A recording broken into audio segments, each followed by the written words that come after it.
Roads remain the essential network of the non-virtual world. They are the infrastructure upon which almost all other infrastructure depends. They are the paths of human endeavor. That statement by American author Ted Conover always resonates with me, and even more so now that the island's road network is getting a well-needed facelift. Hello there, thanks for joining us on Jamaica Magazine. I'm Sandra Clark. We'll explore government's work to make our roads safer and more convenient. So please, continue to turn the pages of today's magazine with us. How we are going with all of that? You're moving? No. I'm a passport, but come for renewing, you know. But you want me to say, you in that place full of corn and a long line that take you all day. Make sure you walk with some food. And... No, man, things improve, man. Them have a lot of drop box where you can use inside. They finish in no time. Yeah, man, them are done. Yeah. And some food, man. Right, this. Drop box. Transformation is happening across the public sector.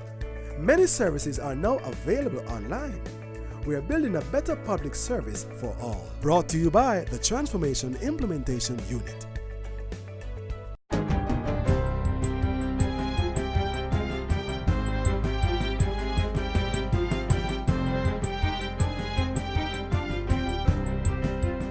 Good day, I'm Stephen McHugh, and this is your JIS News for Wednesday, September 25. Budgetary allocations for the 2019-2020 financial year have increased by $50 billion. The first supplementary estimates were tabled on Tuesday by Finance Minister Dr. Nigel Clark. This means the government will now spend $853 billion compared to the $803 billion that was projected in March. The increase was primarily driven by a $45.4 billion increase in the allocation for public debt servicing, with $40.2 billion for payment of debt amortization and $5.2 billion for interest charges. In the adjustments, $5 billion went to the Major Infrastructure Development Program to carry out additional work. $3.5 billion was cut from the Southern Coastal Highway Improvement Project due to the slow pace of works. Meanwhile, the Ministry of Justice received $530 million to carry out further renovation work at Public Building West, which houses the Court of Appeal and the offices of the Director of Public Prosecutions. The estimates will be reviewed by Parliament's Public Administration and Appropriations Committee, as well as the Standing Finance Committee, before going to the House for approval. Prime Minister Andrew Holness has directed the Ministry of National Security and the security forces to investigate and take firm action against all instances of public mischief. He also urged the National Security Ministry to bring the full force of law on persons who misuse social media to create panic. The Prime Minister's instructions follow several incidents which caused a disruption in the corporate area's public transportation system. Mr. Holness says he has been assured by the security forces and the Ministry of Transport that all the necessary arrangements have been made to ensure the transportation sector returns to normality. In the meantime, the Prime Minister has commended the Public Safety and Traffic Enforcement Branch and taxi operators who provided transportation services to members of the public during the disturbances. He also expressed sympathies to the families of the JUTC employee and the taxi driver who were killed. In the meantime, the Jamaica Urban Transit Company, JUTC, resumed normal services today following a meeting with the company's management, its drivers, and union representatives. Yesterday's meeting follows a halt of service by the state-run bus company. The disruption in service was triggered by the death of one of the company's drivers and alleged threats on the lives of others. We have had meetings with the unions, drivers, ministry staff, and the police. We have consulted with the police, who have established a presence at all depots and along the routes. This is to provide assurance to the taxi operators, JUTC drivers, as well as to the traveling public. Mr. Speaker, we have consulted with the various taxi associations in the KMTR and in Kota. They have assured of normal service by their members. Transport Minister Robert Montego gave the update during Tuesday's sitting of the House of Representatives. Minister Montego says the opposition spokesman and other stakeholders have been briefed on the matter. The minister also says he will continue to monitor the situation and update the country. We appeal to all Jamaicans to be calm and lend a helping hand where they can. We urge peace, calm, and a return to normalcy as soon as possible. And schools have resumed regular classes following the return of public transportation in the corporate area. The Ministry of Education, Youth and Information says the decision to restart classes follows discussions with the police and schools. Parents and guardians, as well as school administrators, are being urged to monitor the media for any development which may impact classes or their children's safety. While the ministry continues to monitor the situation, parents are being asked to reinforce the need for their children to pay attention to their immediate surroundings at all times.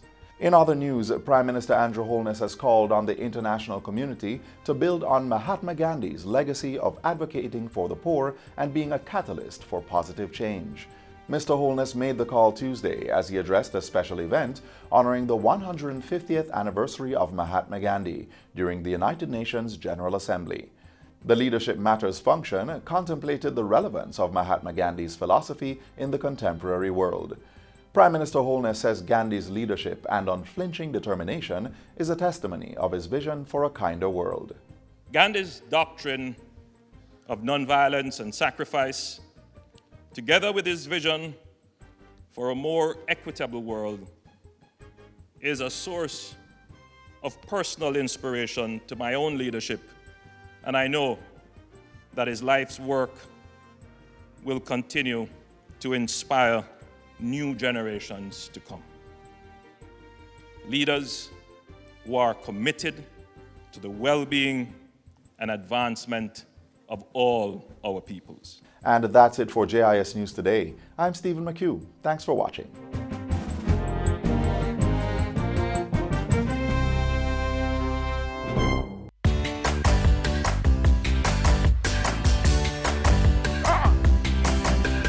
Hola, how we run go? Well, I'm there work for the fitness, man. No, the fitness, I'm a care fitness, man. I'm paying a tax officer. Oh. Well, you have to run, man. Oh, respect.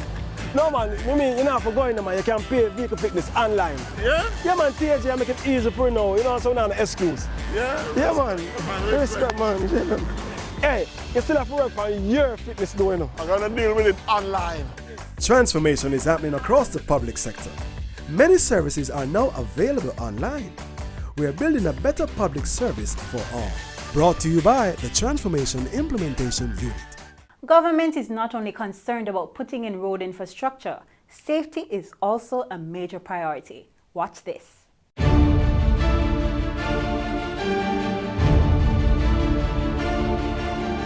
Over the past 5 years, more than 120 children have lost their lives on our nation's road. In addition to this, countless children continue to suffer from injuries that are directly related to traffic crashes within 100 meters of school zones over the past decade. But steps are being taken right here in Jamaica to change that.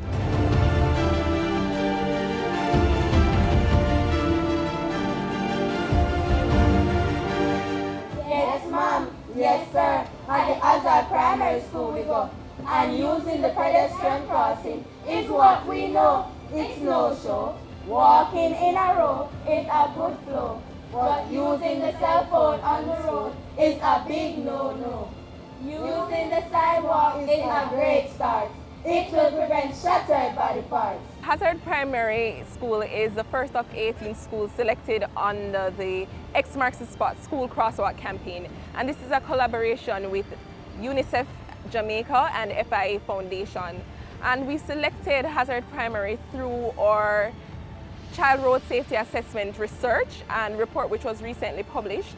And we've identified the vulnerabilities where children who are journeying to and from school face several challenges getting to school. To reduce the vulnerabilities and the challenges faced by the over 600 students at this Clarendon-based school, a number of infrastructural upgrades were carried out.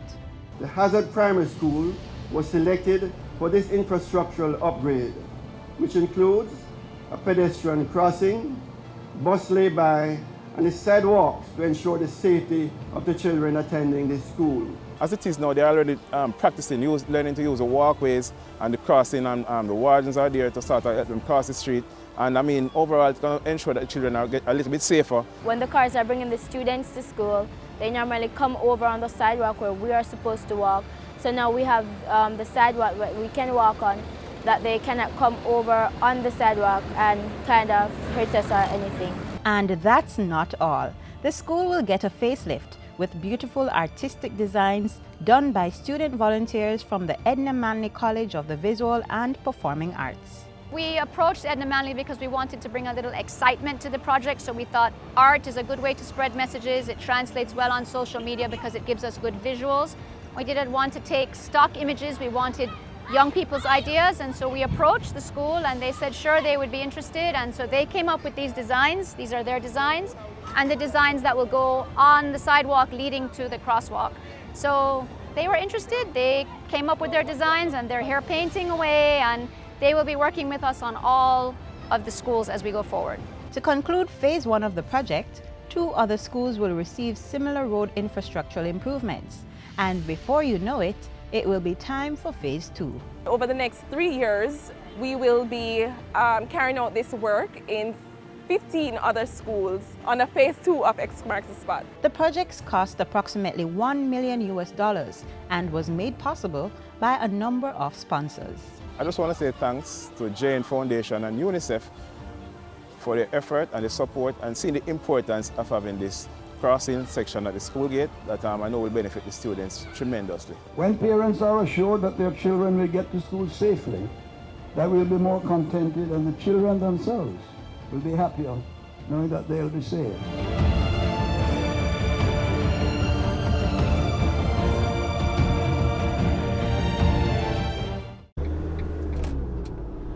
On our roads, remember, take time, be courteous, drive good, walk good. Don't drink alcohol and drive. Don't drive tired or sleepy. Don't tailgate and don't overtake unless it is safe to do so. And always drive at a speed which will allow you time to stop quickly and safely. Let's keep it safe on our roads. We're shifting gears now. Take a look at the genesis of the bauxite mining sector on the island.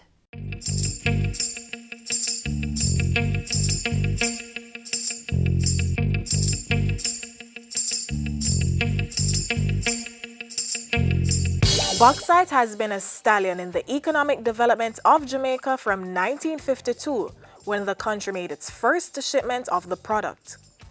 Pulled from the womb of our earth, labeled as the rich red soil, though closely resembling a burnt orange or reddish-brown color based on how your eyes see it. This precious mineral is conceived with the continuous fulfilled hope of bringing money, major investments, manpower, and however you put it, massive rewards to our island. Bauxite is the ore from which the metal aluminum is extracted. Aluminum is a very, very important metal worldwide because of the lightweight and the fact that it doesn't corrode as easily as iron. The first shipment of bauxite was out of Ocherius by Reynolds Jamaica Mines in 1952. A year later, Kaiser also began exporting bauxite out of Port Kaiser in St. Elizabeth, and a number of other companies followed after that. Alcan set up their refinery at Kirkvine and were shipping bauxite out of Port Esquivel by 1954. Then the Alcoa plant at Halsall, and the last refinery to be built was Nain, Alpart refinery at Nain. It was the beginning of the viable mining of the ore, and history tells us how its development filled the coffers of our small island home. Or did it? Jamaica has been an important player in the bauxite industry since the 1950s. We were actually originally the largest producer. The important role of bauxite in our economy is the revenue that the country has earned over the years from the bauxite industry. Provide employment, we upgrade the work skills of our people so that we now have a lot of skilled workers in the bauxite industry. And there's a trickle-down effect on the economy because the more employment there is, the more spending power people have. In the 70s, the government began to play a more active role in the bauxite industry So they began to acquire a piece of the action for the nation's benefit. And a levy was imposed in 1974, from which we benefited financially from production of bauxite. The government began to buy shares into some of these companies. Even though they were not the managing partners, we began to acquire a piece of the action for ourselves. The levy just allowed us to have a bigger piece of the pie. And while the production of the mineral was still booming, by 1974, the country had taken a small step back to become the second largest producer of bauxite in the world, just behind Australia. So Australia overtook us just by virtue of scale. It's a huge country with a lot of reserves and good quality reserves, easy to mine. In terms of production, we are ranked 6th in the world now, behind Australia, China, Brazil, India, and Guinea.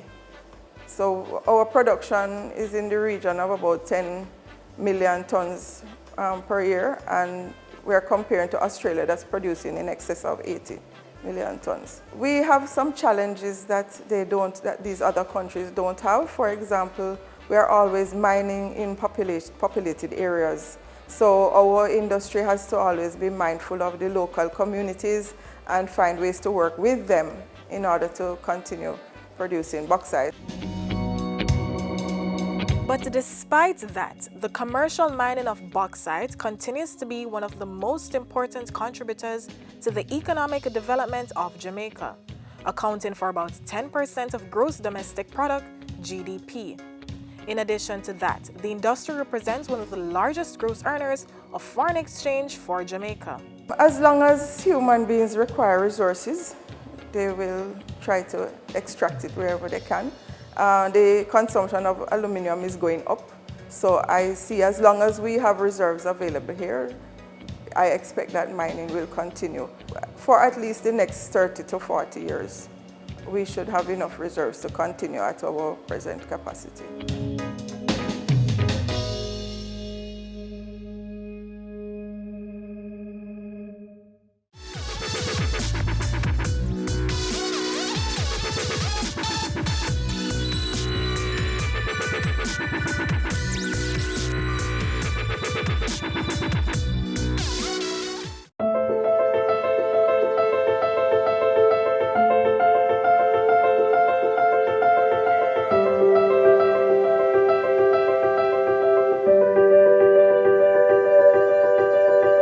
What we are doing is creating a project which will be looking at road development, yes, but water and wastewater along with the road development, drainage, bridges, transportation, and ICT. And I want to spend a little time on transportation because included in the greater infrastructure development program will be consideration for light rail to connect Kingston,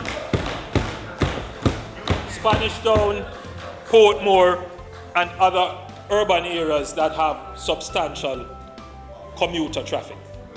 So all of that is being planned out now for the next phase of infrastructure development in Jamaica. We're going to be looking in this greater infrastructure development program at the proposal for a ring road around the Kingston metropolitan area. We're going to look at the extension of the Mandela Highway improvement works from the east-west toll road to the Old Harbour roundabout. We're going to be looking at improving Halfway Tree. We're going to be doing the construction of several bypasses. The bypasses are important because it's not just the road, it is also a program of making our small urban towns more functional. When you drive through them, there's so many things going on. The town is growing, but its very growth is killing the town. So you have to, in addition to doing the bypass of the town, you have to do work inside the town. So it's a dual program. It's bypass and it's rural township development. We're looking at the Lucy bypass in Hanover. We're looking at the Hopewell bypass. We're looking at the Anato Bay bypass in St. Mary. We have already spoken about Long Hill and the Anchovy bypass in St. James. We are looking at the Port Maria bypass. We haven't put it here, but we are also looking at the spur tree. Then, Mr. Speaker, we are looking at drainage. So we are going to do it in a climate-smart way. We're going to do it according to our master plan for drainage, which was completed a few years ago. And that now has instructed us that we have to do drainage works on Marcus Garvey Drive, Maxfield Avenue in the corporate area, just to name two, Maypen, Santa Cruz, Port Maria, and Montego Bay. So that's how we're putting together the plan. This will be the year of unveiling, or rather, the year we roll out the carpet.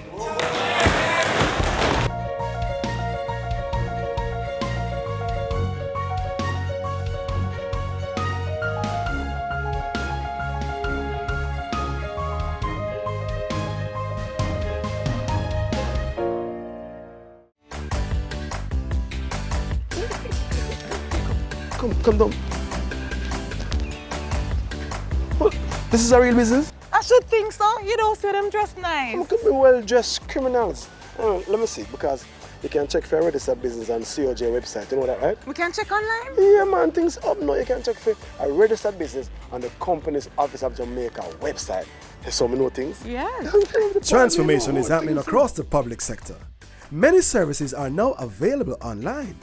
We are building a better public service for all. Brought to you by the Transformation Implementation Unit.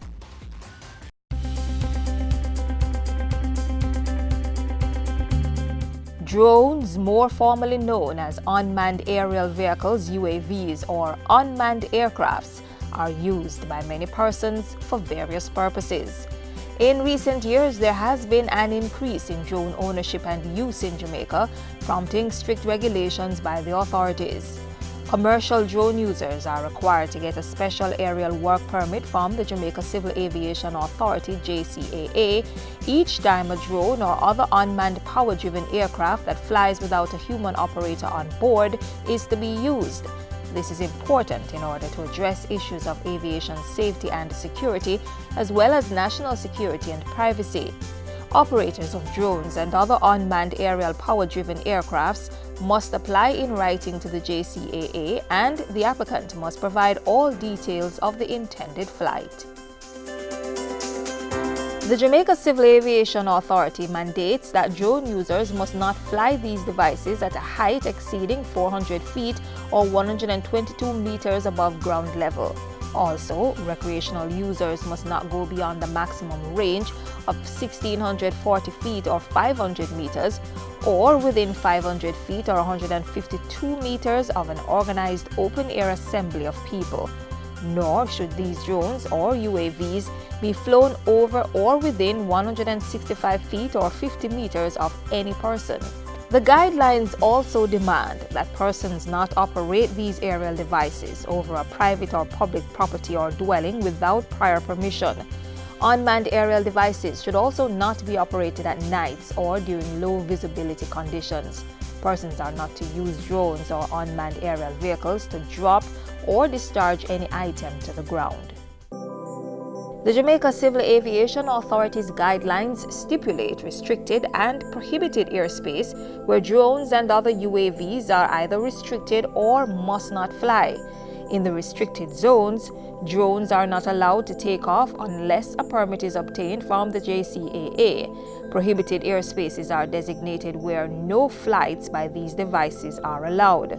Some of the prohibited areas include Jamaica House, King's House, the Police Commissioner's Office, Jamaica Defence Force Up Park Camp, and the Petrojam Refinery.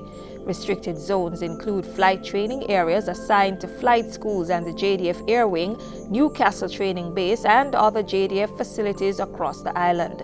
There is a 5-kilometer or 3.1-mile radii no-fly zone for drones around aerodromes, as well as Norman Manley Sangsters and Ian Fleming International airports. The policy in Jamaica is similar to industry practices in North America and the United Kingdom, where permission from the managers of the aerodromes and restricted or prohibited airspaces are sought prior to the issuance of a permit. So, for drone operation at or near aerodromes, communication is made with air traffic control, which will dictate flight times, which is included in the permit to the drone operator. All drone flights in prohibited and restricted airspaces will require a notice to airmen or NOTAM. The NOTAM is prepared by the JCAA and issued to the aviation industry in advance of the date the drone will operate, that is, 3 to 4 days lead time. The Jamaica Civil Aviation Authority demands that UAV users cease operation of these devices once a safety hazard is apparent and should not resume operation until the risk is resolved. All incidents that occur while using these aerial devices must be reported to the authority in order for the cause to be determined and for corrective measures to be implemented. The JCAA inspectors and law enforcement officers have the authority to intervene at any time. So, operators of drones and other unmanned aerial power-driven devices are encouraged to heed the regulations or face the penalty if the matter is brought before the court.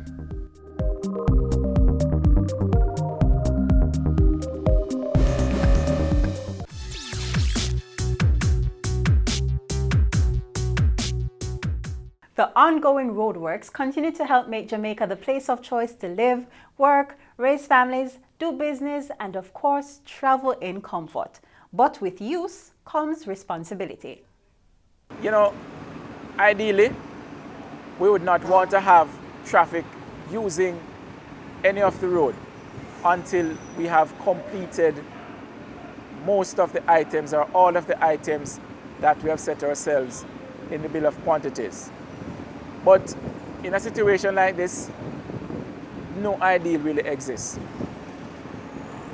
It is out of necessity and being practical why we have allowed traffic to be using this corridor. Whilst persons are using the road, we would want them to do so with extreme caution, recognizing that there are still items that are outstanding.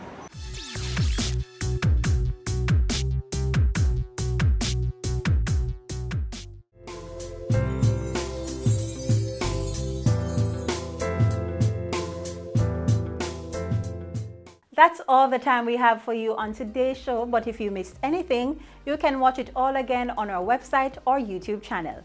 Don't forget to keep up with us on our Facebook, Instagram, or Twitter pages. And remember to always help make Jamaica a better place in whatever way you can. On behalf of the entire production team, I'm Sandra Clark. Do take care.